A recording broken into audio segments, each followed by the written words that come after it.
Welcome to Reflect with Ed Fassio. Get ready to experience one of the world's first 100% digitally generated podcasts, where we take a step back, dive deep, and strive to learn new things.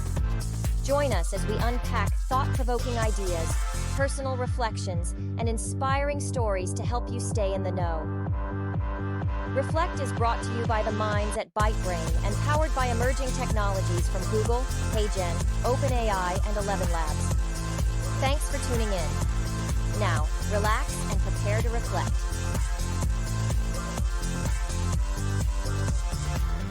Welcome to Reflect, one of the world's first 100% AI-generated podcasts. I'm Julius. And I'm Hale. Let's get into it. So, last week was heavy. We talked about AI and loneliness, AI and therapy, the emotional stuff. Today I want to flip it, because something just happened that is genuinely, unironically, good for AI. Okay, I'm listening. What's the good news? On August 2nd, 2026, the EU AI Act's high-risk provisions came into full force. And I know that sounds boring.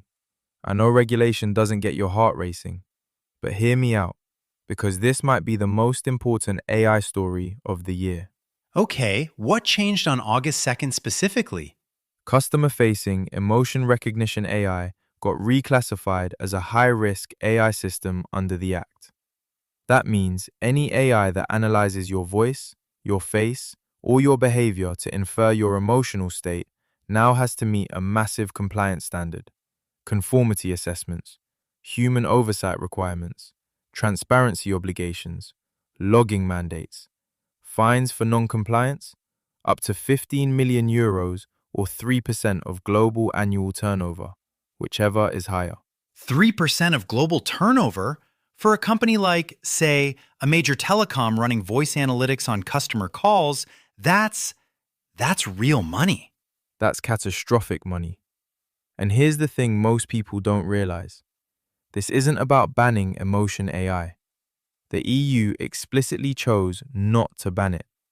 They banned emotion recognition on employees back in February 2025, but for customers, they classified it as high risk instead, permitted but regulated.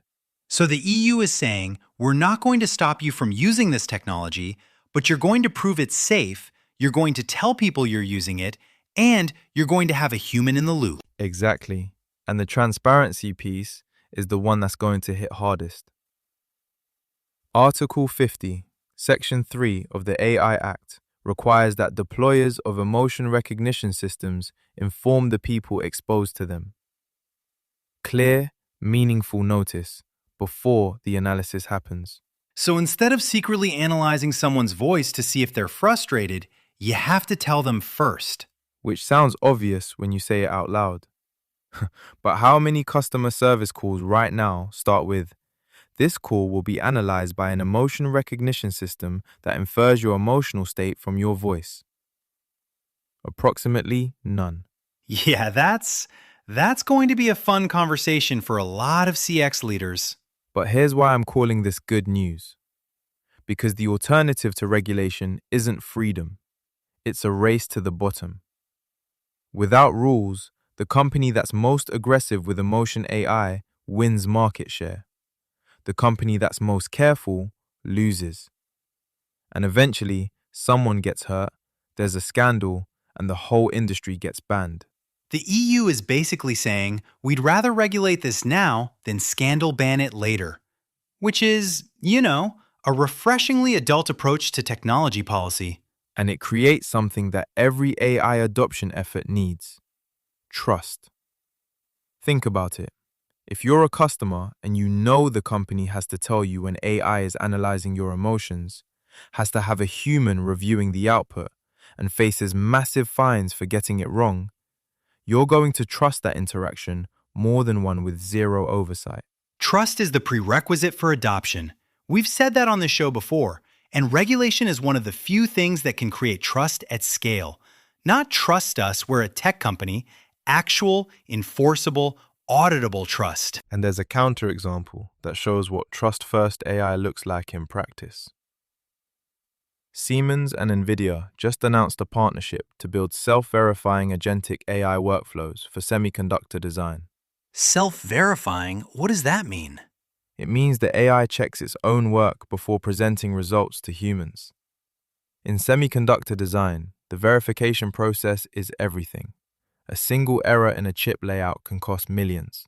So Siemens built AI agents that generate designs and then run their own verification checks before showing anything to a human engineer.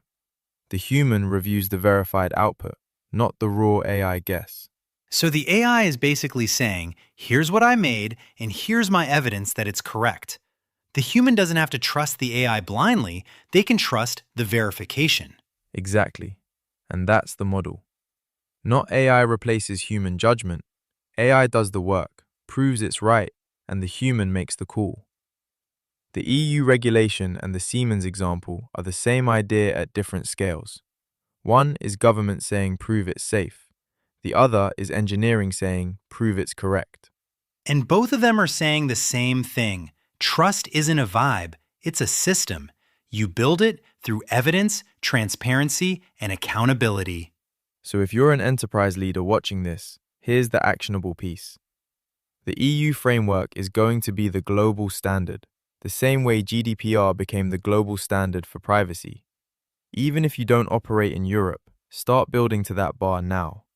Human oversight, transparency, logging, documentation. Because the companies that build trust-first AI now are the ones who will be able to ship fast when the rules arrive everywhere else. The ones who wait are going to spend 18 months retrofitting compliance onto systems that were never designed for it. Thanks for listening to the Reflect podcast, where we're telling the future. Are you in it? Visit reflectpodcast.com and share your story. And hey, if you're not excited about AI regulation yet, you will be. The fines alone should do it. In the cyber ocean of online voices and recycled content, something different has arrived. Reflect isn't just another podcast, it's the future of storytelling, powered entirely by AI.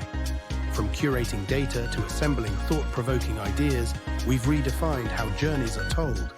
Reflect is a podcast that thinks, learns, and evolves with each episode. Every tale, every insight, crafted by the most advanced AI technologies.